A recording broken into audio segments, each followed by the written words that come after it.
Yo, what up? DC, DMV, Commanders, Nations, Worldwide. What is good? Welcome to another episode of Red Zone in the Lab. That's RITL, also pronounced Riddle. I am Deuce. That's DEUCE. Welcome to another day after. Commanders are victorious. JD5 back. California love. What a homecoming for JD5. Along with his teammates, the Commanders, and Billy Bill finally had his coming out party to say, I am really what you have been seeing.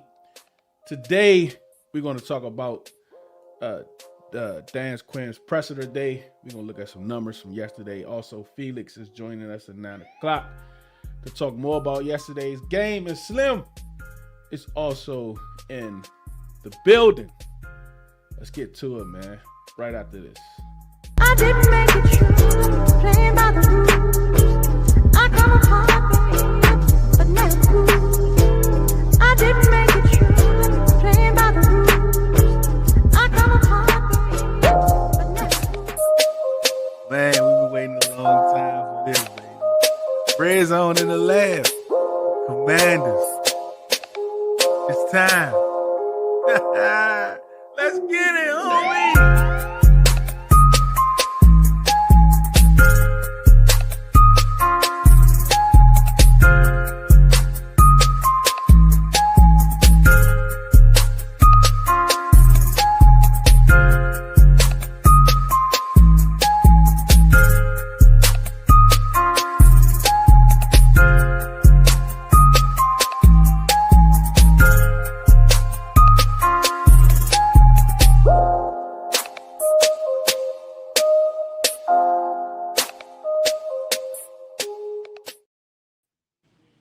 Slim, what's good? How you feeling, homie? Yo, what's going on, man? What's the word, my boy? Man, they was telling me that Mariota, Jay need to sit and watch Yeah. because Cliff's offense is running smoother with Mariota. Yeah. Like, how soon do we forget, bro? How quick do we forget what that kid did last year, man? Your guess is as good as mine on that one. Cause again, Choda did what he was supposed to do, which is not go 0-2 while Jayden was out. It's crazy, man. What's up, Cameron? Shady went to the game yesterday. It was a Washington Commanders home game. Yes, sir. What was the vibe like, Cameron? Like, I know the stadium was probably magnificent, but what was the vibe like? Was it more like and I know our fans too, because I'm looking at it kind of like Vegas, right? It seems more like an entertainment type venue to me, Slim. Which like it just seems like the away teams is coming there to visit, go to the game, go to Hollywood, take some tours, try to meet some celebrities, Yeah. but it just doesn't seem like the Chargers or the Rams have a strong enough fan base to make it seem like a home game. It was literally a San Francisco home game on Thursday. Like that was crazy what I saw in there on Thursday. So I can only imagine it favored us. Mm-hmm. That's what I was thinking, bro. Like, and we were heavy in the Arizona game last year, and that's the same area. So for sure. Let me see. And we travel. Like I believe, man, we're finally at this point where you're really going to see the fan base. Even the people that like left went to other fan bases or just was like, man, I ain't watching no more. It's like everyone is starting to really come back, and you see it's like the Lions game. I mean, the Tampa Bay game was insane, but the Lions game was even crazier because those ticket prices was insane, bro. Yeah. And as you can see at the end of the game, they all came in one section. They was like a whole section Yeah. full of all Commanders fans. That was Yeah. crazy. That was definitely crazy to see. But yeah, like Tampa Bay, we expected to have a good showing, especially first time back in the playoffs, really with like some optimism of doing something when we got there, and not just being getting there on a lucky season. Yeah, man, that Detroit game was crazy. Seeing that bigger turnout, Hill Life was and good, and it was a man. big game for them as well. So you would have Oh, thought most that yeah. It was like that their they first home game, right? yeah, Home playoff game. so Well, sorry, yeah. not sorry.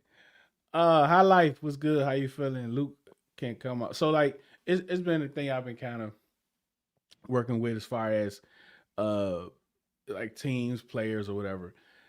Sometimes it's just what somebody did and not who they are, right? Okay. And with Luke, right? Like we need to continue to see it, right? We need to Yeah. continue to see it because let's just be honest, like that catch he made yesterday was probably his best catch as a pro, Yeah. right? Where it showed he could use his hands, the difficulty. It was contested. The dude was all over him. I think it was a flag too on that play. So and he showed something that we really never seen from him. The past 2 weeks he made some catches. Like the touchdown catch was he was wide open, right? It was a Hmm. miscommunication from the defense, but only thing that really matter is numbers, right? Like numbers is the only thing that usually matters. But with Luke, it's more like for right now, it's something that he did and not who he is, which is fine, right? Like if you do certain stuff like that, like that'll get you a second contract, even though you're not like great at it. You know what I'm saying? But you are capable of doing it because you do it every now and again.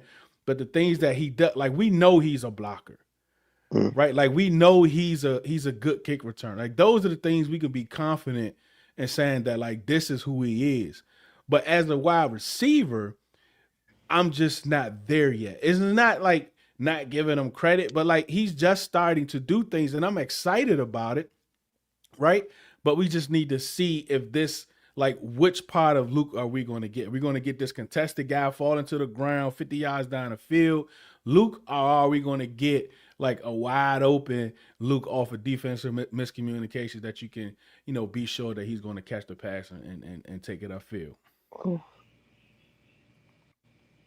No, I definitely agree.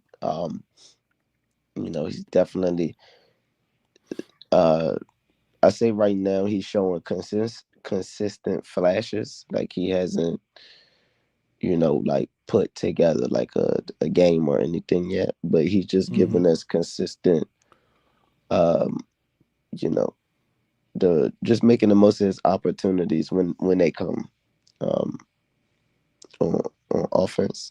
Like you said, we know where he's gonna be a plus or at least um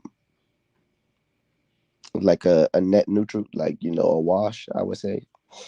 As Mm-hmm. far as kick return, he either going to get us, to the average, which is what, 30, 35, or he might pop for extra, 20 or so yards every now and again. So Mm-hmm. you take that, you take the steadiness of that, and like you said, you just hope they continue to build and on these moments of flashes and can put something together.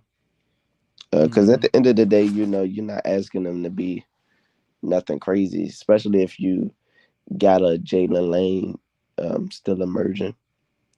If you Mm-hmm. can just get enough out of those two to be two complementary pieces to whoever your 1 and 2 is during the tenure, that would be ideal. So, and if they give you anything more than that, then we really cooking with something. So, For no, sure. it's good to see. It's good to see Luke, having a catch, two catches, and hope that he continue to build on those. Dog Tide was good. Praise the Lord. Dwayne, Coach Close was good. Victory Monday. I met Dwayne at the at the Packers game. That was a good meet up with folk. To put a face to the Avi, or a body to the podcast, right? Because you see faces and all that. But, Yeah, yeah. Oh, Disneyland, okay. He is on the West Coast. Luke needs to show true separation. And listen, he might not be a separator, right? Like he might just not be a separator, and that's okay. Every wide receiver is not a separator, right? But the point is to be efficient in what it is that you do, right? Like in zone coverage, find a zone soft spot. He might be elite at that, right? We've had a lot of folks where and when it comes to third downs, and they know where to go, right? They know where the sticks is going to be. They know where the hole in the defense is going to be, and they go there and sit. And when you're someone like Luke, when you have, when you're the fourth, fifth, possibly sixth option when the team is full, you have a better opportunity of sneaking something in on the back end, especially when your quarterback has like as much time as Jayden has, as much time as Mariota has. Because and when you have a time creator also, so you give Jayden 3.5 seconds, and then he's able to create an additional second and a half. That's a lot. That's a lot of pressure you put on the defense. And somebody that understands the quarterback position, it's easy for him to be able to understand like where to go, where to sit, where's the best place to be on a scrambling quarterback. And that bodes well for him. DT was good. Mayor in the building as always. Appreciate your support for sure. But let's go to Dan real quick. Hold on a second. I want to go to Dan real quick. Let me see. Did you listen to his presser yet? I have not listened. I have not listened to his presser. Cool. All right, let's see what we got here. Let's see what we got here. Yeah, I just saw the one quote about the All right, so this one is about Jordan McGee. Okay. About Jordan McGee.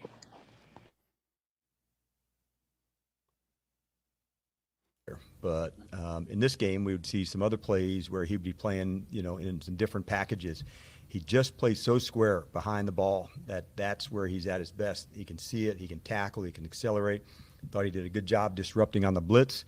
I think he missed on his sacks. He was upset about that. But it was really good to get him going. You have heard me talk about him, and with Frankie and Bobby here, we haven't seen as much. So I thought it was good design by Joe and the staff to have a package that, allowed him to, really make his impact felt. Howard? So the thing with me and McGee, I put out the clip of, okay, so like, let's go back because you all often hear me say you can't watch tape and the game at the same time, right? You often hear me say that, right? So I say that because when you see a highlight or a player make a highlight, it tells us that this player has been doing things like that the entire game, right? When you see something good happen, it had to be this player because he made this specific play at this point in the football game. And that's kind of what happened with Jordan McGee, right? A lot of people, let me see. There you go. Believe that, like the passing game in the middle of the field, all of these things was because of Jordan McGee was in the game, right? And he was the one that prevented like the tight ends in the middle of the field or provided good coverage in the middle because his speed. No, that was not the case, right? Jordan McGee had 12 plays. He only had 12 snaps on defense. 12 snaps on defense. And all of those snaps, we were in 3 linebacker packages because the Chargers was in 12 and 13 personnel. That's why. That's where you saw Jordan McGee. And not saying that Jordan McGee didn't make any plays, right? He made a couple plays, but he still has a lot of work to do, right? He still has a lot of work to do. And the speed is there, the agility is there, um, the change of direction is there. All of those, the reaction is there, right? All of those things is there for him, but things that he needs to work on, which you saw, he needs to have control at the point of attack. We saw that a few times when he gets back there because of his speed, but he doesn't break down, right? So he misses the tackle, right? His awareness, right? With misdirections, where the football is going, understand how to read the keys of the guards and the tackles, how to read those keys. That still needs work, right? So it's those things that he still need work on, but those things can only really come with actual reps. Right. That's the only way he's going to be able to build upon those things is with actual reps. Because what we saw yesterday, which was so positive, is just his natural ability, his natural talent. That's what we saw yesterday. So you saw a glimpse of what Wagner and London Fletcher and Ken Norton and all those guys talked about last summer, right, during training camp, of what he could bring and the type of player that he could be. But of course, the injuries is what riddled him, right? So he had, let me see. I think let me get the exact number. Hold on a second. Let me get the exact number. And you saw even on the missed tackles, right? Even on the missed tackles,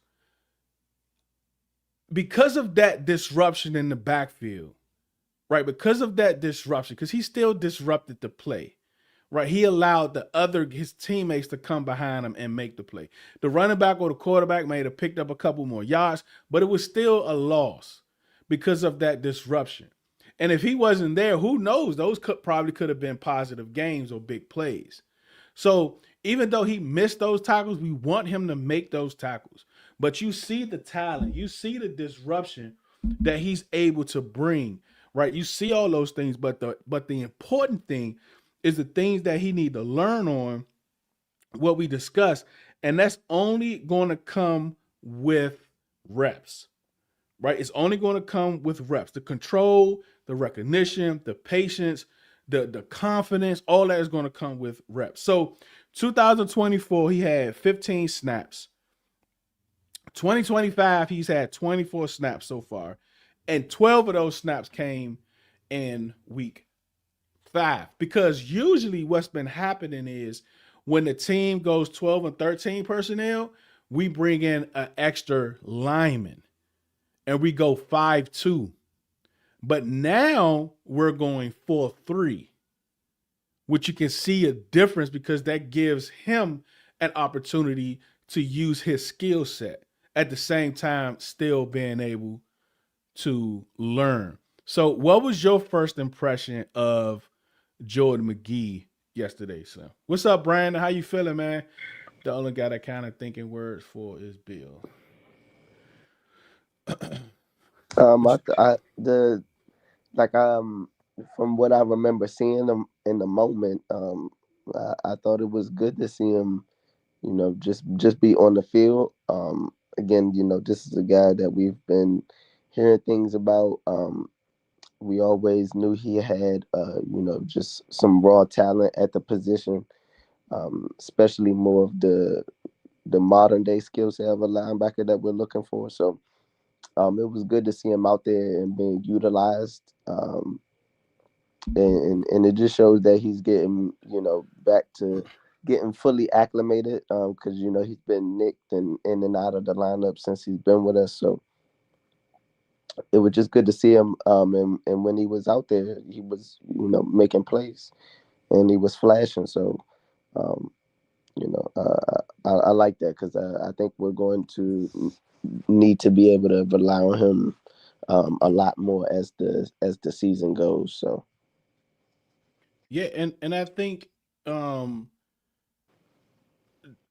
what we have to be careful is what I think is happening with Owens, because we also in like the first couple of games we'll do the 4-2 and he'll be in the game. So he's kind of like that hybrid linebacker safety, but mm, he was struggling, right? He was struggling those first few games, right? He was struggling. So now they kind of switched to put McGee in there and run like a traditional 4-3 with three linebackers. So um one thing is that we have to be careful about is when we bring in these players. What's the kid we cut? Um, uh, Hamilton, Hamilton, right? Yeah, Hamilton, Owens. Like we have to be careful when we have these hybrid players. I think we should focus on one position first. mm, Focus on one position first. Get them acclimated with that position. Get them the reps, the understanding of it, and then start slowly adding in like the other part, whatever it is, whatever you choose. You want to do the linebacker stuff first, do the linebacker stuff. You want to do the safety stuff, do the safety stuff. But don't do it at the same time. It's too much information, especially for these rookies. Because Slim, think about it. The best hybrid players played their specific position like 10 plus years into the league until they switched. When you think about like the Charles Woodson and even Jalen Ramsey now, like all of those guys, like they played their position for years before they started doing the hybrid thing. Yeah, Dwayne, that's what I was saying. I know he got cut, but I was using him as an example too. Because he just was struggling because he just couldn't get it right. So that's what I'm saying with these players. Just drilling on one aspect of what you want them to do as far as the position for these hybrid players. Let them learn it, grow at it, work at it. You know, the ins and outs, the ups and downs. Like it's too much to have ups and downs from two different position rooms, two different coaching rooms, right? So just stick with one thing and let them build from that. What you think, son? you know, I mean, I definitely hear, especially for the hybrid safety linebackers, like it's different. You know, just moving spots in the secondary. I feel like even that is, you know, Yeah, Rod Wilson. That's what I was it's thinking. not common, right? Mm-hmm. But that's I feel like it's you see more cases of a guy that like a Buda Baker or Tyron Matthew who come in playing multiple positions, Mika Fitzpatrick that could play multiple positions in the secondary and be effective, but it's a lot of information, um, you know, as a linebacker, right? Um, and as a safety, and there's two perspectives of the two levels of the two different levels of the defense. So it's two different perspectives. I feel like that you see in the game from. So um, that's definitely tough. You would definitely want to see, you know, a guy learn and take his lumps as either a linebacker or a safety, like you said. And then once they can be reliable in those reps, then you know you can utilize them more as that weapon that you know ideally see them as. So For sure. I Cuddy, think what's good, it's Cuddy? good to use um, to be able to use McGee and not kind of speed up Tyler Owens' development, right? And kind of naturally and organically let him find his way into snaps the same way Jordan McGee has over time. So yeah, no, Right. I definitely hear you on that because especially like I said for that hybrid linebacker safety is different than you know position flex and maybe the secondary or you know along the old line. Yeah, Wick definitely got those communication. We're gonna hit up with that when Felix get here. But this is Quinn talking about Jayden getting down. Yeah, we'd all talked about that, JP. Correct to say the only thing worse than being out is not, learning some of the lessons, to say, when is this play over, whether it was throwing the ball away or, going down, I got the yards and get down. And so I thought for me as a coach, that was a good sign to know that's a super difficult thing to practice. We're not going to hit them in practice. And so these are the moments, and this is where we're going to grow and learn from. And so when do I take my shot? When do I say this play is over? But you're right. I thought for him, that was a good sign and a good step in the right direction, knowing, all right, I can play the next down. I can play the next down after that. And what's the level of optimism? So, of course, the play that y'all saw me run with, right? The play where Bill, right, when it was a run in between the tackles, Bill did a crazy stop on a dime, right, with Derwin James all over him, right, broke that tackle, bounced it outside, took it to the corner, and here come five, Slim, here come five, running behind him, trying to get in front of him to throw a block. Like, bro, no, that's not what you're supposed to do. That is not what you're supposed to do. Brady even said he talked to him Saturday and told him your best ability is being available. Like, you have to pick and choose. And even though Five said, if the game is on the line, if I need a play, that's just who I am. I get that. Like, that's what I want from my quarterback. But that wasn't one of those times, Slim. That right there was not one of those times. Bro, you got to get down. We don't have time for that right now, bro. Like, you just getting back, right? You got the knee brace on. Like, this dude make knee braces look good. Even Smokey say he gonna get him a knee brace. He making knee braces look good. The aura of him and the knee brace, bro. Look, and some people was telling me that that's the fastest they've seen him run since LSU. Because he was getting it, bro. But nah, that's not, like, that's what we got Senate and Luke and them for, to block out there. Not you. You got to relax. You showing off. Yeah, there they go. There you go right there, Slim. You know how we get when the BOUT thing come to homecoming, when she paint her fingernails, got your name on her fingernails, Slim. You know how it is. You know how we got to show off for homecoming. You know what I'm saying? Like, but bro, nah. We can't have you doing that. Like, we can't, like, relax. We can't have you doing that. You're not a fullback. We can't have you doing that. So, like, how you feel about, like, this whole, and I think he made some great decisions on the slides and getting down. He looked comfortable doing it, didn't look forced to any of that. So I just think at that point, sometimes in the game, he just forget. It's like he locks in and he's just out there playing ball, bro, having fun. But I think that's something, a part of his game, that he definitely needs to grow, to understand when and when not to do those type of things, bro. Yeah, I guess that would be one of the next steps in the evolution of his game, I guess. It's still very early in the life of us as fans is having them. So, like, I don't really I more feel like you got more chance of getting hurt, not being yourself than being yourself on the field, especially for guys like him and Lamar. But on the specific play, like you saying, like, where you're not even the ball carrier, like, I definitely get just being a guy's guy, leader's leader, and going downfield to be the do the the Ronnie Bass when he was running the lead block for Rev on the last play on yeah. on Remember the Titans. Like, I get it, what I'm saying, and But that's the I'm play sure of the that game. gets Like, that's the last play. yeah, what I'm Yeah. saying, and but yeah, if we really needed that play, we really needed that run. What I'm saying? That was like, tie ball game type of game.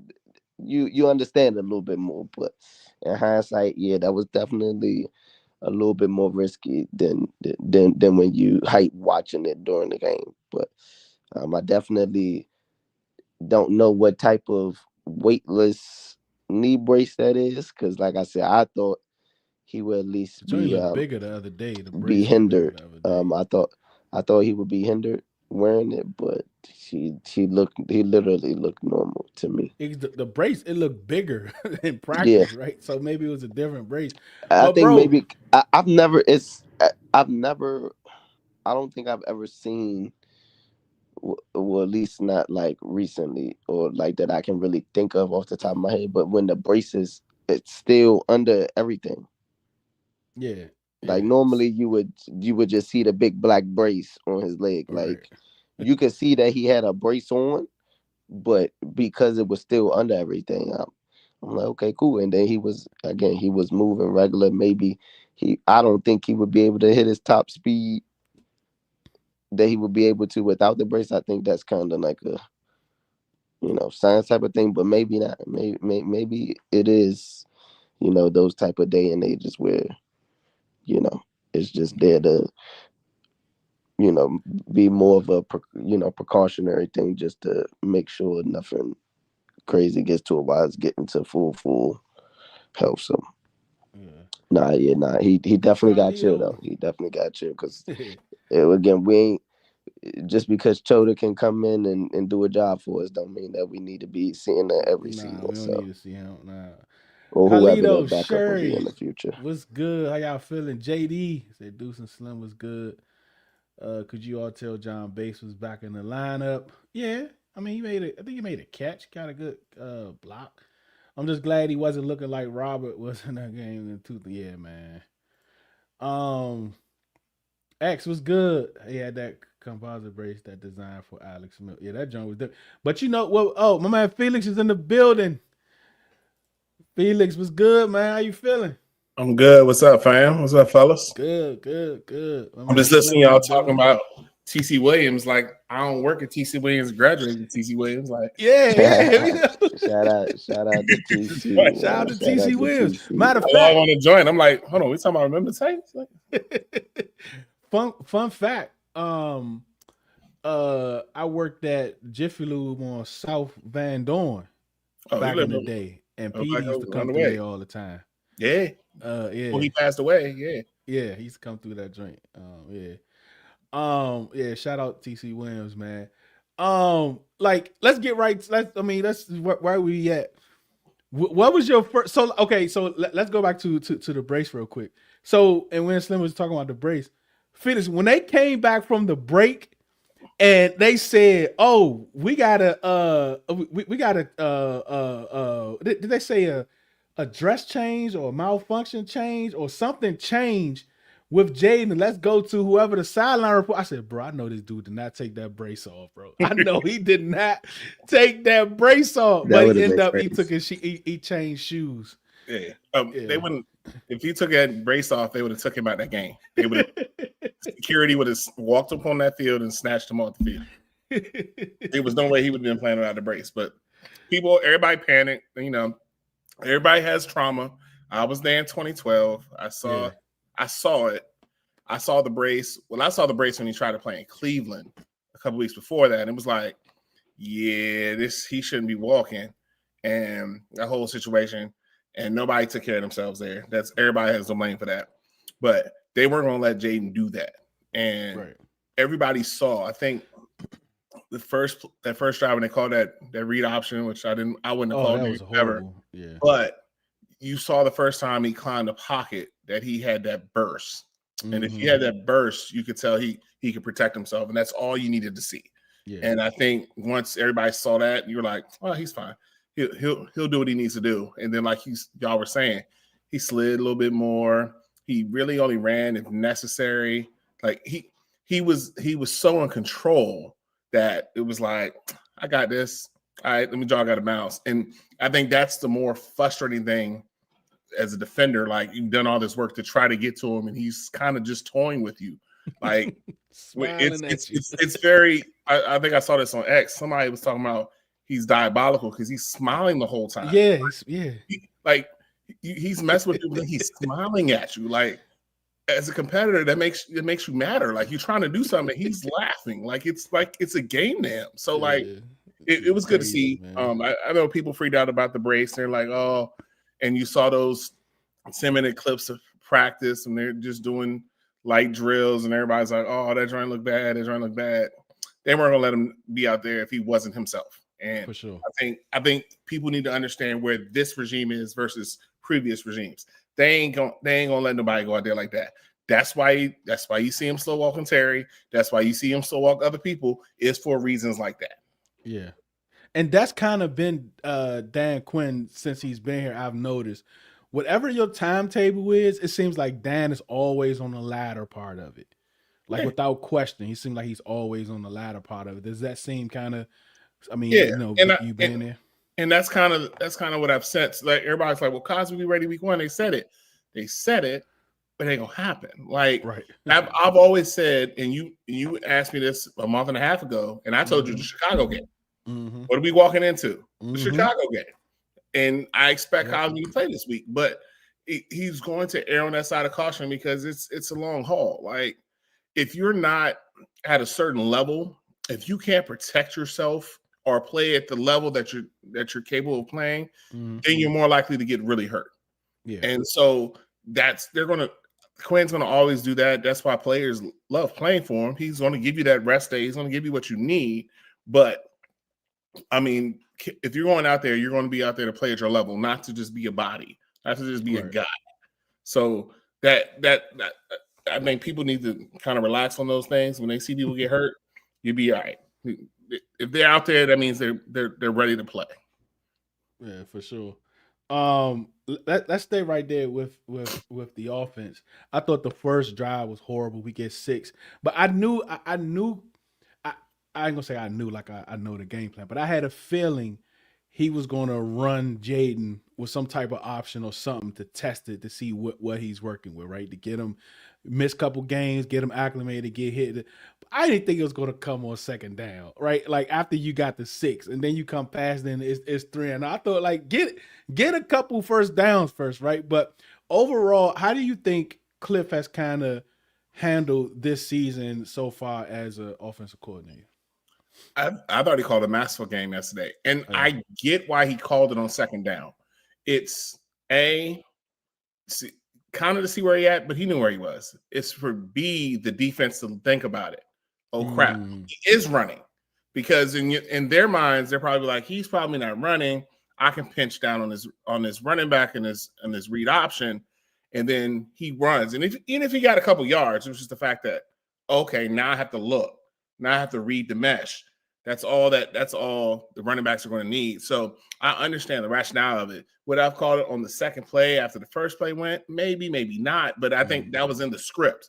That was going to be that's going to be called regardless. So I think it was more to let the defense know, hey, it's JD5.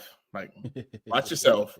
Watch yourself backside. Like if you start peeking, he's going out the back door. So I think it was more for that reason. If you notice, they did a lot more pistol down here runs, but they were showing the read action in that to make that in. Let me see what's happening just in case. And I think he may have pulled it one more time the rest of the game, but that just showed it slowed that in down. That weak side linebacker or that safety who filled in is now looking at that mesh. Next thing you know, Bill's 5 yards downfield. So it was for a reason, and I think Cliff just set up a lot of things masterfully yesterday. And the way he used Bill, the way he used him as a passer, which I was waiting on them to give him the Eckler side of the playbook, and he got it. And we saw what he could do with that. And it just changed so many things in the offense without having their number one receiver in Terry.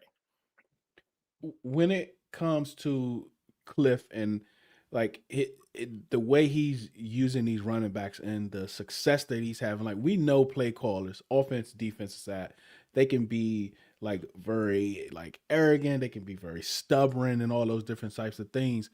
How much is Cliff? Do you think Anthony Lynn and Quinn is kind of pushing him? Hey, look, we gotta get the running game going. Or do you think is Cliff understand? Like, what do you think that room is like when they're game planning? See, there's the game plan, and then there's the plan in the game. So they have a game. Hold on, say that again. There's a game plan, then there's a plan in the game. That's two different things. Hold on, let me mark this. Oh, what we have? 41? Okay. So they come up with a great game plan. And I told you they did a lot of the pistol dive. They ran wham and trap off of that with the pistol look with the read option there to hold that backside. So they did that. That was a setup. That was the plan coming into the game. They started to see that that weak side linebacker was cutting in. So that's when Bill went where? Around the outside. They overshifted to get the defense to overshift, and they went back around the outside. That was the plan in the game. So I think Lynn has a lot to do with it, but we have to look at it this way. The offense was third in the league in rushing before yesterday's game. They're now first in the league in rushing going into after the game. So they were running the ball. Now people say you abandon the run. The game situations would do that. They got behind in Atlanta. They had to throw more than they probably would have. If the defense had held a little bit longer, you would have saw more of the runs. If you go back to the Raiders game plan, they misdirection the Raiders out the building. Like without a few Superman plays from Max Crosby, who is Max Crosby, he's going to make those type plays. Right. They ran them out the building with misdirection. They had people going all over the place. So I think that Lynn does a good job helping insisting Cliff in that. But Cliff is the one that's finding the ways to get to those runs from exotic formations. So if the tell has always been, oh, this is always a boot play, let me chase that, and they kick it and counter the other way, and all of a sudden they're like, well, that was the key for this. That's the two working in tandem. And that's when the plan in the game changes. That's when they see how the Chargers are planning, and then they started attacking them. And you saw they ran a lot to the left side. A name that nobody heard yesterday, Chris Paul. Mind you, if you heard his name yesterday, didn't happen. He's been balling, bro. He played his butt off. And if you go back and look at film, and I like looking at offensive line stuff, but they ran a lot to his side, and they got a lot of runs going that direction. So I think those two work in tandem. So there's the game plan, and they do a decent job of game plan. Then there's the plan in the game. How does it change? And you see Washington flip that script in that. And so that also led itself to Jayden was back there chilling. Like he go back to throw. He's looking, he's taking his time. That's crazy. He's drank. Like, and the few times he did have to run, he sprint over here and do his thing. So I think Lynn does a good job in that. I did want to ask Quinn this week about how involved he was in the defensive game plan, but I wasn't able to ask him that today. But he does give freedom to his position coaches to give their thoughts, their ideas to the coordinators, and it's the coordinator's job to put it all together for the game plan.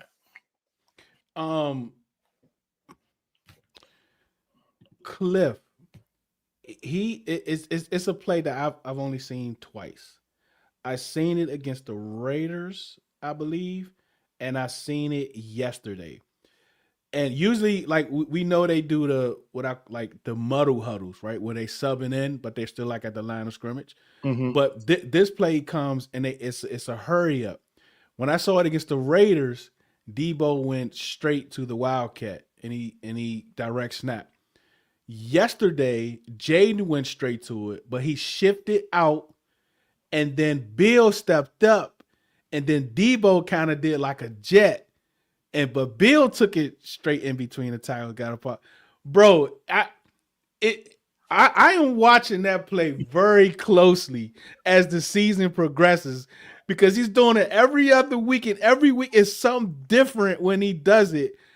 Like I think that play has so many variations, man, and he has plenty of different plays like that. But that play in particular is the one I'm looking after.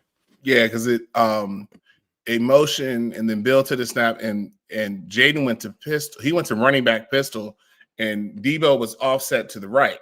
So there was almost in an inverted full house, but there's not the third man. And he comes across in the motion like it's a read, but it was a follow. And if you notice, there was a pull from Wiley. Wiley leads into the hole, and then there's a wham behind it with the tight end. I don't remember if it was Bates or Sennett.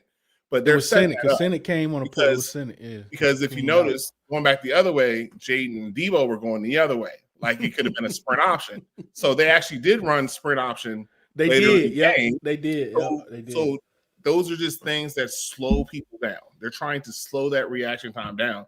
And they had the Chargers in La La Land. Like the Chargers were trying to figure out a way. Maybe we load the box up. It didn't work. Maybe we send run blitzes. It didn't work. But yeah, that play, there's something in that play. I know there's going to be a pass out of that play sometime. They're going to run a true triple option out of that one time because there's a lot of things you can do. And you do all that, then there's a pop pass to the tight end over the middle that no one's going to ever cover because no one's going to be paying attention to it. So it can lend itself into other things. But that's just the offensive genius of Kingsbury. And I try to tell my kids at work all the time. They're like, oh, we run the ball. I was like, look at the league. They're running read option and wing T in the league now. Like this is what football is now. Like is those type things. Like so. But yeah, I noticed. I noticed that myself. I was like, yeah, something's gonna happen with this. There's gonna get tell out of this, and they're gonna get one person to do something wrong, and it's gonna be showtime. Yeah, I can't wait. So 5 games down. Let's finish up with the offense. What are some surprises and what are some concerns you have after 5 weeks on the offensive side of the ball? One is just the aggression out of the box. Now, I do give Cliff credit. They've been able to adjust in games. So if you notice the Green Bay game, second half, they kind of figured it out and they got better into that game. They just had a real bad night. The Raiders was kind of slow. In the second half, they really took off. The Falcons game, similar thing, and they finally took off, but it was just they couldn't quite catch up. And even yesterday, the first quarter was like, and then they hit that. The one good thing about Washington last year, that offense, they would come out the gate hot. They was hot in the fish grease coming out the gate. Mm-hmm. And you would see them on so many games, that first drive, they're next thing you know, it's 4th and 2 from the other 30. They're going for a bam, bam, bam touchdown. And you're like, okay, this is different. And they were setting the tone. I think the offense needs to find a little bit more aggression at the beginning of games, just setting tones like, boom, go out there and put 7 on the board. Just put the marker down. We made the 7. Now let's see what you adjust off of that. And I think that would be my biggest, I don't want to say issue, but thing to work on. That's something they need to do. They've got to get better at starting out the gate faster because they did that a lot last year. There was a lot of games that were over halftime. Like you already knew. It was like, hey, when Mariota getting in? Yeah, like I think they haven't got that yet, but there's a lot of new pieces. You got some pieces on the line. You got a few different receivers. Like it takes a little bit of time. Jayden was in and out. So I think if they can get some rhythm, I think they'll figure that out. And I think that is when Washington's offense will go to the next level. Yeah, can't wait. All right, defensive side of the ball. Do you believe in this theory of a trend with Marshawn that he's bad, good, bad, good, bad, good? Do you think that's a legitimate trend? I mean, in this pattern, yes. But I mean, there was a couple good games he had in a row last year and a couple bad games. He had a very good game yesterday. I want people to understand that. Marshawn had a very good game yesterday against talented receivers. Now, he was put in better places to succeed. That is on Joe Witt. So, players play, but if they're running these sprint motions to get off balance and you have him chasing through thing, it's going to look bad. Like the Chargers coming out the gate, they did one crosser, he ran right into it. And people were like, what is he doing? But that's bad technique. Both DBs back off to the same level. Yeah. So now you're already helping the natural pick. If one stays up, one stays back, now someone has to force it into a pick. Now it's a little different. So I just think you putting them in the right situations to succeed would help. So next week when you're facing DJ Moore and Odunze, he should be more on Odunze than he should be on Moore. Now, how do you do that is up to them. Now, they did a lot of mixing in the secondary. Percy got snaps. Reeves got snaps. Savage got snaps. Quan was out there. Mikey was out there. Amos was out there. Lattimore was out there. Got 7. That was 7 DBs that got snaps yesterday. So they were using them in the proper situations to get the results. They have to continue with that. They just have to continue with that. And I think he could have a good game. Now, I can tell you the Bears will probably try him first just to see what's up. And if you put them in a place to succeed and he succeeds, now they go somewhere else. So I think with Marshawn, it is kind of hot and cold with him. Now I just think it's just putting him in the right places, because when he was in the right places, he was there for the fumble. He's always been physical in the run game. Outside of that one pick play and the thing, how many catches do you remember on Lattimore? Like it's more of just a defensive principle than anything else. Yeah. But will he have some bad games? Every corner does. You just have to move on. With Witt, right? It seems like instead of bringing in an extra lineman in 12 and 13 personnels or bringing in Owens, he switched it and he started bringing in McGee. Mm-hmm. I don't know if I did a post earlier, because earlier it's like everybody was thinking like he had this great game where it was because of him they wasn't passing in the middle of the field. It's because of him. And I'm like, wait a minute, like I gotta chill. You had 12 plays, like, but you see the speed, you see the agility, you see the misdirect, you see all of that. But on the flip side, he still has a lot of work to do, right? Mm-hmm. Control, awareness, recognition, like all of that stuff he needs. But he's only going to be able to get that in live reps. Even when he missed those tackles, those are havoc plays, right? Like, and he was able to, even though he missed it, but he still without his defenders behind him to make plays. But overall, and this is like last year, he had 25 snaps total. You know, he was injured, blah, blah, blah. This year, I think he's had like 24. So I had it down somewhere. But 12 of those came in this past game. What do you think about the like where and you kind of see what Norton and Wags and London Fletcher and then was talking about last year about this kid from what you saw? But overall, what's your thoughts on McGee? Very raw. They were planning to always use him in base. Teams were dictating for them not to use base. So teams were getting Washington in what we know as nickel with just Luvu and Wagner. So that is a schematic thing. Now, the Chargers have been trying to run the ball more, and they have been accomplishing that with Hampton. And sucks that he got hurt. I hear it's going to be like a month.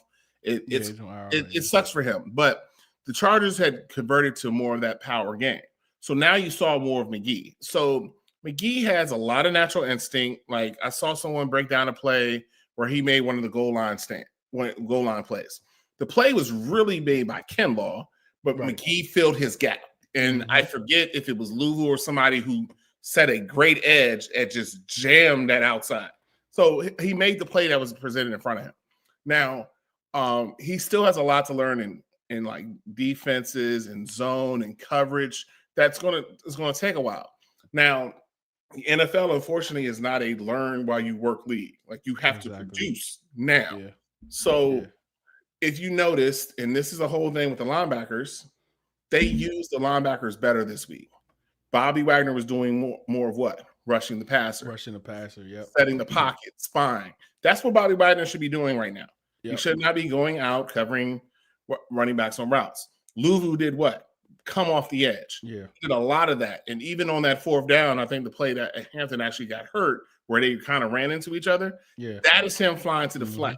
That is him covering that outside corridor. So now there was no other place to go. So I think you have to utilize them correctly. But McGee has a lot of potential, and you'll see a lot of him. There'll be times where you'll see him, but he's got a long way to go.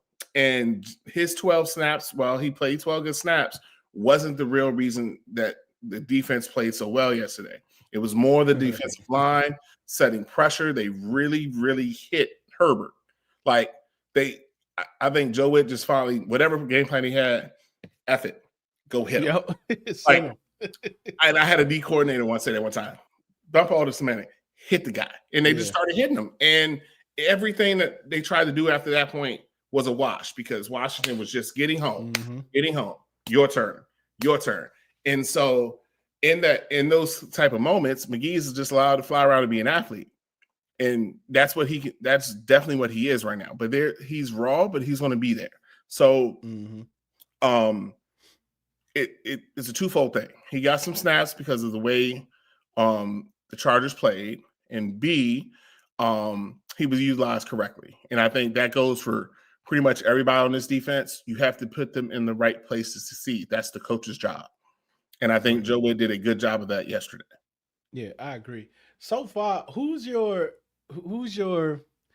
defender of the year so far? Like, who's the one guy that's been consistent, that's popping out every week? The most consistent,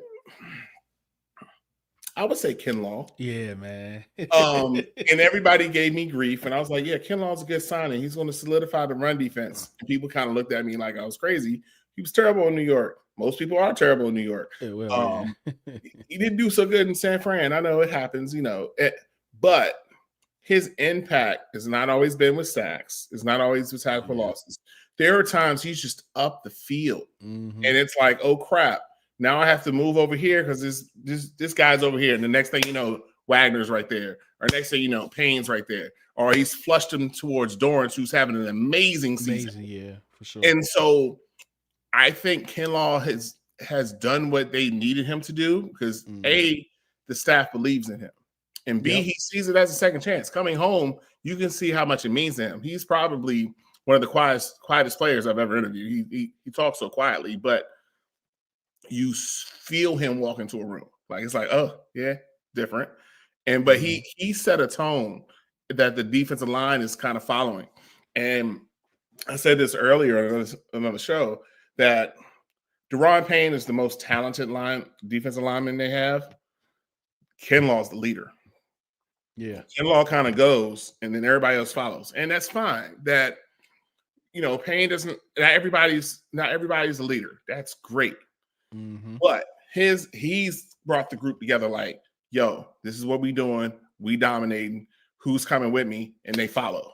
Yeah. So I think that has been the ascendancy. Dorrance would be right behind him because Dorrance is like top 5 in pressures. He's top 5 in sacks. Like he has made the impactful sack that the defense has been looking for. Yeah. Like he's getting that one-on-one because of the talent against the line, and he's winning that one-on-one a lot. So it would probably be Kinlaw and Dorrance right behind him just on ability alone.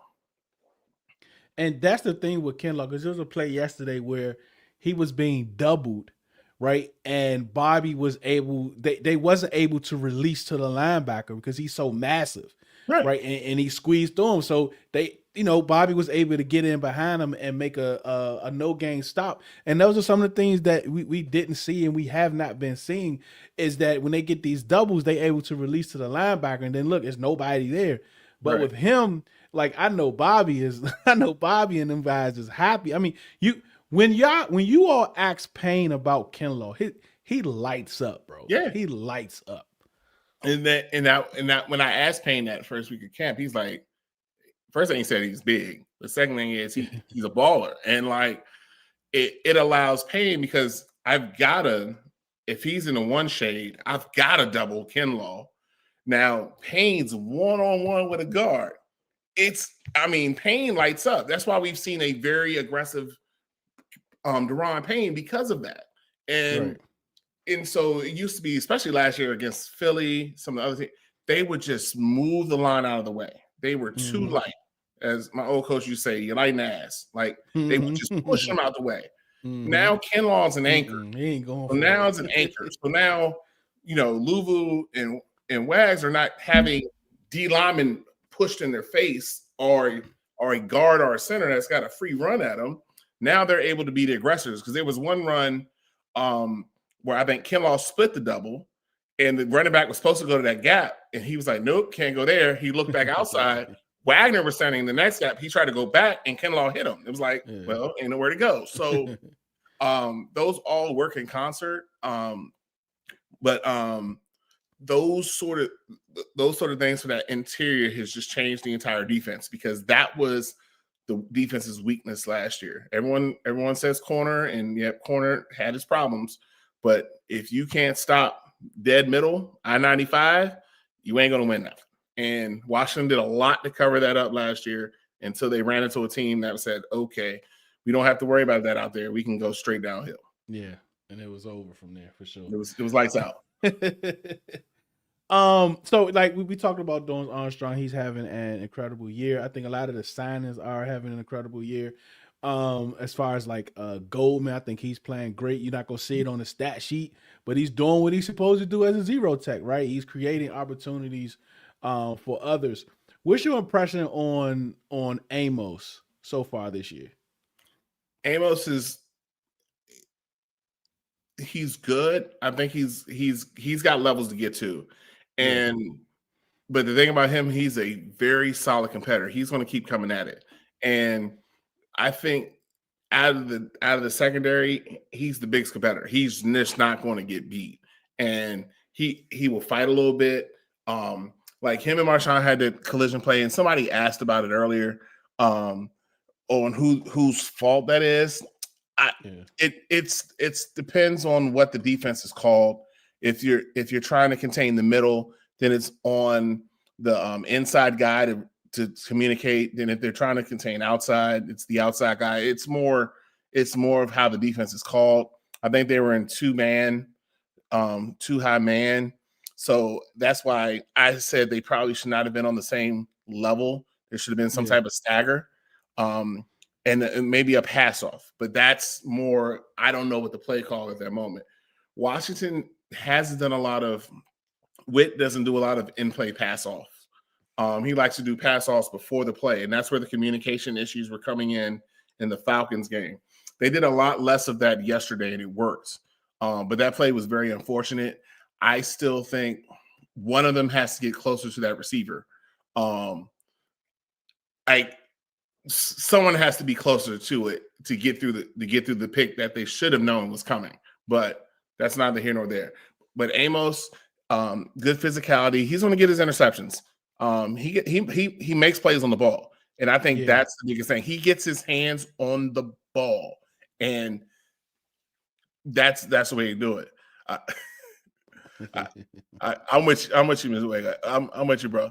But like, I still feel either way, it should have been better communication, and it should fall more on Marshawn just because he's the veteran to say something like, bam, it's mine, through something. There's got to be a word. Whatever the word is the word. And I don't know how they're playing it. As a former DB, we always gave preference to the inside because the outside was the longer, harder throw. Mm-hmm. Like that, it took more time. That gave you more time to recover. Unless you was on a double move, then that's on the safety to be there. But I think Amos is going to be fine. I think he's done well because there's been a lot of decent receivers he's had to go against, and you never see him hang his head. He's always in the next play. So Amos was a very solid pick. He just hasn't flashed yet, and everybody assumes interceptions are the flash. But when they stop throwing at you, that is respect. Yeah, that's the thing about cornerbacks. Like, well, if you want to really look at a cornerback, it's about what you don't see for cornerbacks. Absolutely. So I was I'm looking at Savage. I see he had 11 snaps yesterday. Mm-hmm. I think he probably had 1 or 2 last week. Like at practice, are they getting him like caught up to have a bigger role to possibly start in the next few weeks? What's their are they because I think he's the first true safety we had since 21, probably. I think we talked about that last week. So is he gonna be that? They're gonna move Quan into the bot? Like, what do you think that the process of him is gonna be? Well, he's gonna get more and more work each week because he's got to learn this defense. Jacksonville's defense was a little bit different. He's got to learn the terminology and stuff. But he's going to get more and more snaps, more especially on passing downs, those deeper ones. He's the best deep safety they're going to have on this team by far. That's just what it's going to be. So when they get to 3rd and 15, you're going to see Savage out there in some regard. If they're going a cover 3, a cover 1 high, or anything like that, he's going to be that type guy. It kind of depends on Harris's injury, like how long it's going to take. If it takes 2 months, then he's going to be the starter sooner rather than later. And this is not a knock on Jeremy Reeves. Right. I think Reeves has done an admirable job. He's made some mistakes, and I think a lot of his mistakes come from aggression. He is super aggressive, and teams are going to start to play on that aggression. Sure. Revo will hit you, which I love. He's going to hit you, but his aggression can be beat. So I think in the passing downs, you're going to see him and Reeves. You kind of see more in base as that thumper if they know they're running the ball because they know he'll finish. But you'll see more and more Savage. Eventually, Savage would get there, and they would move Quan down because Quan is still not a natural free safety. Exactly. He's just not. I mean, he's a very versatile DB, but he's not a true safety. He's not a true free safety. I'm sorry. The defense, right? Where do you think they can get to this year? Like we saw the turnovers yesterday. They were matter of fact, before we get that, I wanted to ask you this. They mentioned something on the broadcast yesterday about, I think they said Witt. When they talked with Witt, he was like he was counting the amount of times that he sees the defenders punching at the football. And we've had a lot of missed tackles, bro. And even Witt mentioned last week that the guys need to stay off of social media, right? So I don't know what that. I think that kind of was like swept under the rug, but like let's come back to that, right? Do you think it's a psych thing where they're trying to create turnovers, which is causing the missed tackles? Well, let me say this. Tackling has digressed as a sport over football. People don't tackle as like they used to. And part of that is because people are trying to create the turnover. They're trying to make the big play. So the sound play is wrap up, drive through hips, lift, drive, bam. That's how we were taught to tackle. It's more the big play now. So there's a little give and take when, all right, this should be a 6-yard game, but he gets 9 because we're trying to get the ball out. And it happens, and then you end up with a play like yesterday that flipped the game, which was a turnover, because Quan does what? He's not going for him. He's going for the ball. Yeah. And the ball comes out. Now, the defense that had been strained because they've been on the field a lot, here you go, offense, touchdown. Game changed. So I think part of it is that, but that's a football thing in general. Like you watch college, you watch the pros, you go see your high school team play. Everyone's trying to go for that turnover instead of just all right, it's a 3-yard game. It's a 3-yard game. Like I think that is an emphasis, especially with this defense, because they were looking for turnovers. They didn't have any turnovers, and they finally get one in week 4. Then you get 2 more now. Now I think that's where that helps the defense, because if you're having a thing and then bam, turnover, it just changes the whole complexity of the game. And so teams are more apt to try to go for it, and Washington's no exception in that. So Witt does have a focus on getting those turnovers, force the ball out, because you usually see with a good team that goes that in the playoffs, that get to Super Bowls, their defense has done what? They forced turnovers. They're not necessarily the number one defense. Like the 2000 Ravens aren't going to exist ever again, but you'll see teams like the Eagles last year who were a top 6 or 7 defense, but look at their turnovers. Yeah, that was their cash cow, and they could turn you over once or twice, and then that momentum builds. Then it's good night. So they don't have to play tough defense for 60 minutes. They play it for 20. And that's a longevity thing. All right. Before we get out of here, so do you think, okay, let me ask you this. What do you think the ceiling of the defense could be, and do you think they're going to be able to get there? I think the ceiling of Washington's defense is about what we saw in the second half against the Chargers. Top 10 quarterback, a top 10 receiving core, a top 7 running back, scored 0 points. That is about the level of this defense. Can they stay on that long periods of time? I do not know. But they have the capability of doing that, where they could be solid. If the defensive line generates consistent pressure, the defense they'll be like top 12. And I think top 12 gets you pretty far in the league with 5 in the offense doing what they're supposed to do. Because we gotta look at it this way. What's the lowest points they scored this year? 21 or 18, whatever the Green Bay game was? Yeah. They scored 21. Then what? They scored 40-something against the Raiders. They had 27 against Atlanta. They had 27 yesterday. Mm-hmm. That's going to get you. The thing was we scored 18 plus games for like 22. Yeah, like 18 points for like 22 plus games. The offense is going to get you there. So let's just say ballpark, offense is going to get you 24. Just get them to 17. You win. Yeah. I think that's an amount. I don't think they're ever going to be a top 2 defense and they're just shutting down people 3 and out. They'll have some good games. They'll have some kind of bad games. But I think if they can be solid like they were second half of that game, or even the first half of the Raiders game, that was a very solid defensive game. And the whole first game with the Giants, they were just solid. But I would say that would be like the pinnacle of that defense. I don't see them being like extreme world beaters, but I expect them to be in a very good position where they can make the plays they need to make to win games. Makes sense. Appreciate that, Felix. Appreciate you for joining us once again Monday night next week. I don't know if you can. Let's say we can't do Monday night. What are we gonna do Tuesday night? Yeah, you want to do Tuesday? Yeah, we can do Tuesday.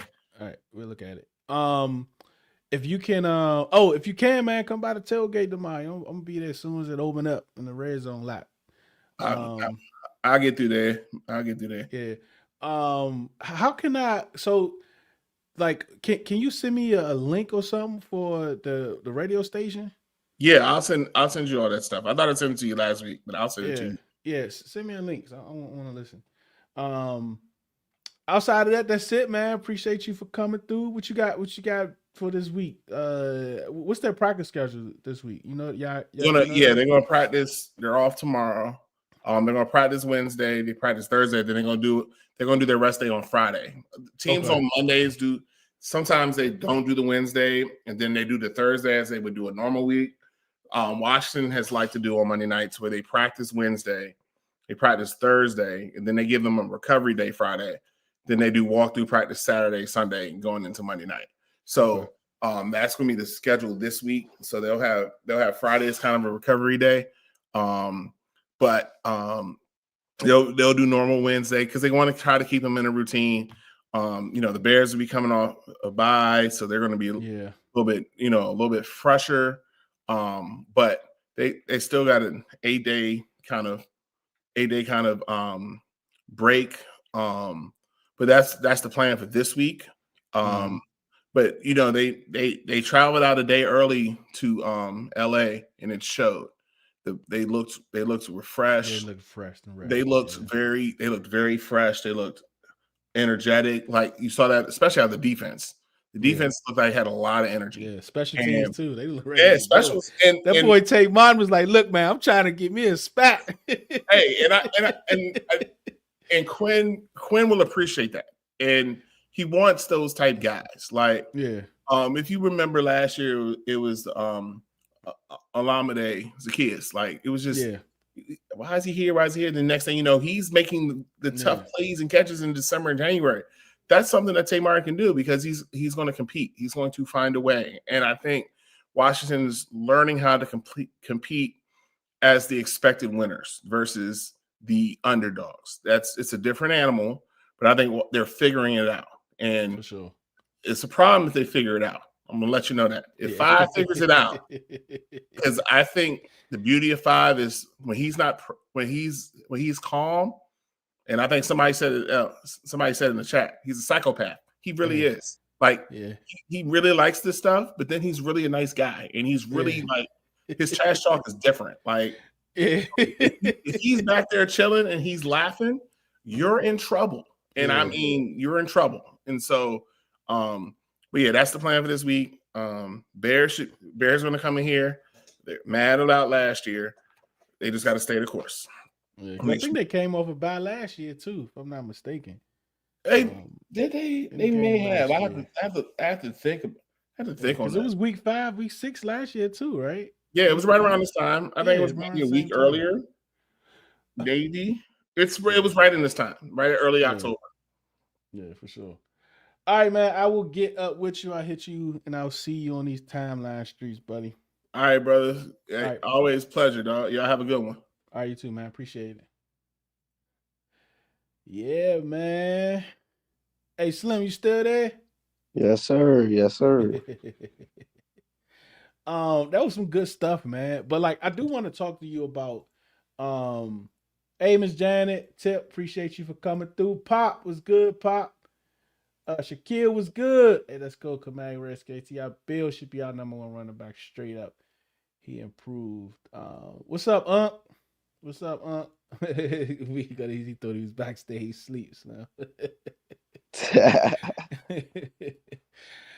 Oh man. Bro, like did you realize I was only able to watch the first half. You know I had to go to service, so I didn't watch the second half till after the pod yesterday, but I just kind of saw some highlights before the pod. So he only had 166 passing yards, which is the 8th fewest in his 84 game career, bro. Who? Justin Herbert. Oh yeah. Yeah, I seen that at the end of the game. That's crazy, bro. And I wonder, I'm gonna write. I'm gonna matter of fact, I'm gonna write this down with here. Hold on.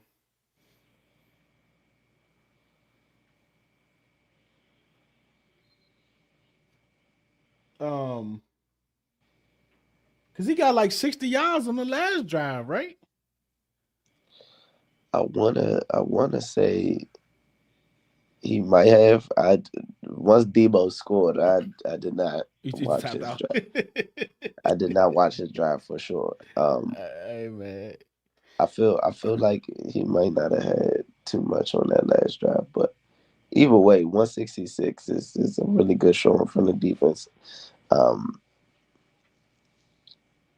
think they got help maybe with a little bit of that on that one drive where that O lineman had back-to-back penalties on two completions, but not all in all, the defense did they did a good job. They did their thing on Sunday. And that's the show. And then Cuddy talking about Lagway. Like that's the thing, bro. When people, yes, like penalties bring back plays, right? Like you can get it, but maybe the penalty is the reason why you got the play. Yeah. Right. Like that's why I don't really count it or use it as context, because how do you know that's not the reason why you got it? Like, was it a hold? Was it for a start? Like what was it? You know what I'm saying? Yes, I think one of them was a hold, and then the next play was like a legal formation or something like that. Yeah. So y'all's giving up by the Chargers each week. 347 against the Chiefs, 218 the Raiders, 265 the Broncos, 250 the Giants, and 389. Bro, we put up 389 yards, bro. Yeah, man, that wasn't even like that's 389, and we didn't do nothing the first quarter.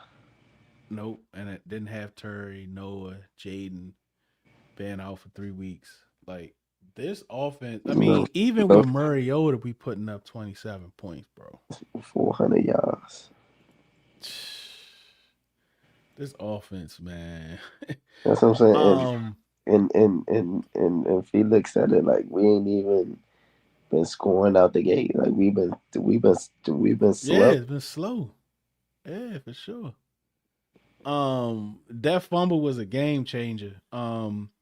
The fumble was a game changer, and I also think that fumble game changed that offsides by Mikey. Like Mikey got away from getting a whole lot of hate tweets today. So, but before, like it's right here, 26 plays, 167 yards, 6.4 yards per play. After they only had 38 plays, 169 yards, 4.4 yards per play. For us, 8 plays, 30 yards, 3.8. And that was just the first 2 drives, like 3 and outs, right? After that, 47 plays, 59 yards, 7.6 yards per play. I mean, these are big numbers for us. in a sense, right? Because we didn't have like we wasn't moving the ball at all in the first quarter, but then it changed. But sometimes like these plays have impact, bro. Like every play has some sort of an impact, and you can kind of take that as a point of reference where like the game changed from this point, and right now like that's what we have, like that fumble, that Quan, because they was walking, bro. Like they were walking. It could have easily been what was 17-0, Yeah. right? Like it could have easily been 17-0. We could have a whole different game, man. So I'm hoping that this defense like loving these turnovers and look to have more as the season progresses. Yeah, man. Turnovers are contagious, man. So I definitely hope they just keep, um, you know, like Felix was saying, utilizing the players we have, um, in the right ways as much as we can, and kind of uh, continue to be solid on this back end without these miscommunications or getting caught up in picks and stuff like that. Just little easy stuff that folks can know that they can go to every week. We continue to iron those type of wrinkles out in the defense, and I think we'll be all right. Yeah, for sure. Oh yeah, the blocking schemes is crazy, bro. I was wondering when they had Senate pulling from left side to right, and he came up and just leveled somebody, bro. Yeah. And once Cosme get back, and you got Oh my two gosh, bro. athletic guards. In they bags, man. 5 sacks, 9 quarterback hits, 6 tackles for loss, interception, and a forced fumble, man. Them dudes was balling, man. We probably after that we probably top. I think we was right outside the top 10 going into the week where Havoc plays. I think that game should definitely put us top 10. Yeah, because I think like I don't know how they like what's considered, but the two missed tackles in the backfield from McGee is should be havoc plays, bro. Because it was a disruption, and the Yeah, I think guys came Havoc. right behind him and made the tackles. I think the Havoc is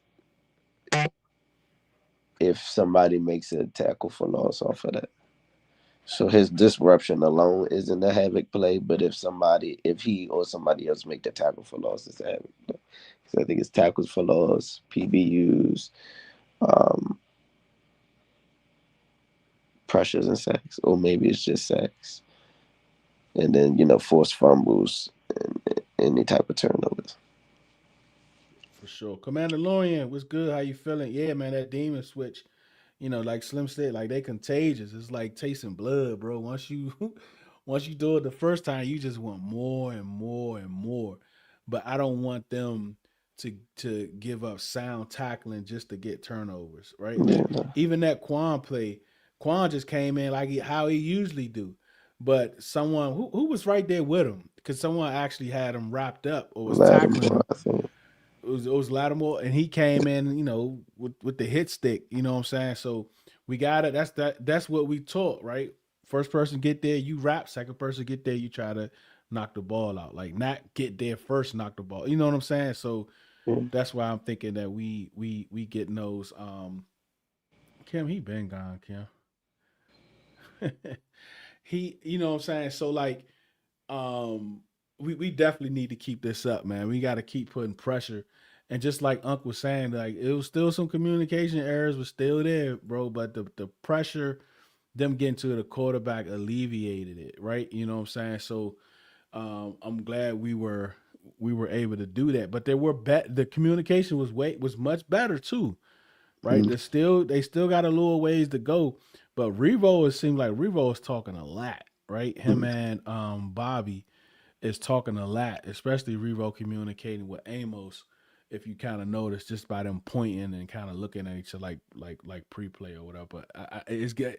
You want to see progression. You want to see it get better, right, week to week. And even though it's still not there, I can say that the communication from last week has got better um, yesterday.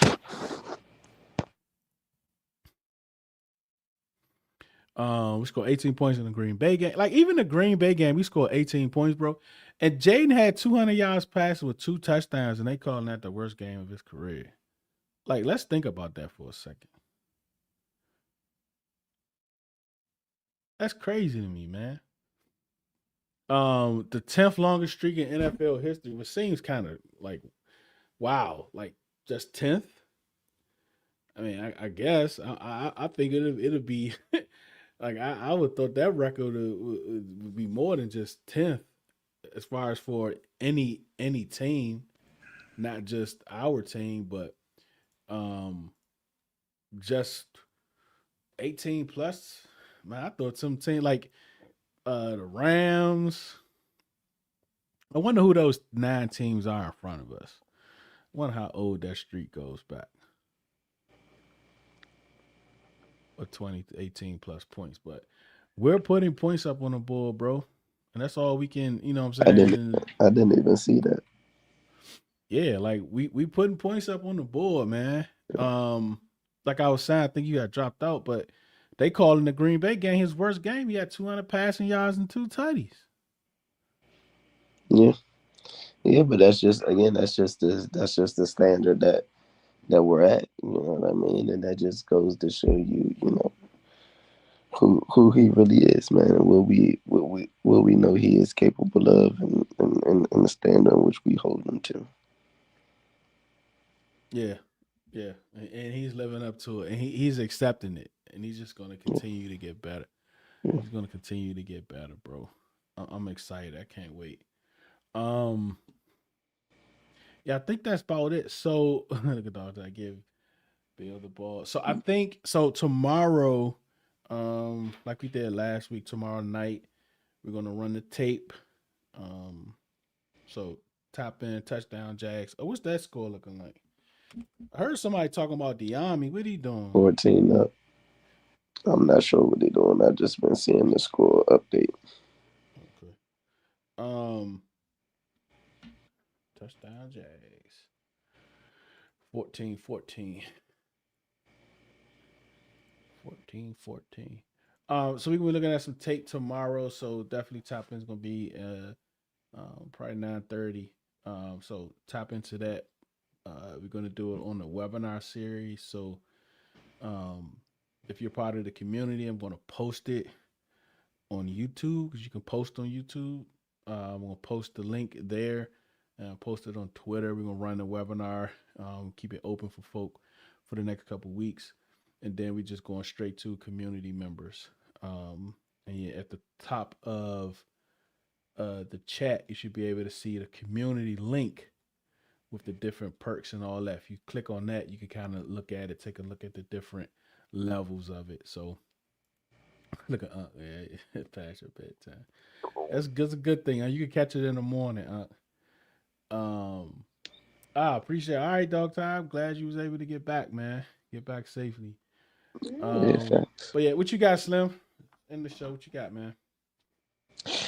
You know, happy Victory Monday to the fan base, man. It was a good team performance, good bounce back team performance. It's good to see us getting back to our winning ways and seeing the offense getting back to its, you know, its full potential. So, you know, let's stack on that. Got a big Monday night game at the crib, and we all about protecting home field. So let's lock in, man, and you know, let's take the week to get better. And you know, I'll see y'all at the tape breakdown tomorrow. For sure, man. Appreciate all of y'all for coming on, jumping in, Slim. Appreciate all your time for all y'all that's listening, all y'all that's watching. We know your time is very valuable. For you to spend it with us, we absolutely appreciate it. Remember, do it because you love it, not because it loves you. One beat, one sound, one heart.